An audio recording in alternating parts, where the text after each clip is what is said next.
how to create a picture collage to your CapCut videos. Guys, this is Atticus and welcome back to another tutorial video.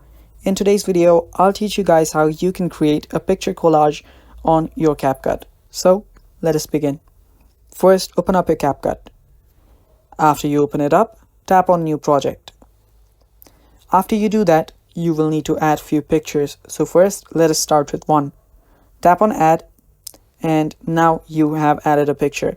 Now what you can do here is select the picture, and now you can shrink this. Now add it to one side, you can add it to one corner, you can add it wherever you want, and after you've done that, tap on Overlay. Now you can scroll it down here to find Overlay option, tap on plus icon there and add another picture. After you tap on another picture, you will need to overlay one picture. So let us overlay this one, and there we have it. Now what we can do is let us delete this and add this here, and there you go. Now you can shrink this picture and bring it wherever you want and add it to some other corner. Now like this, follow this process to add multiple pictures and you can create a picture collage on your CapCut video.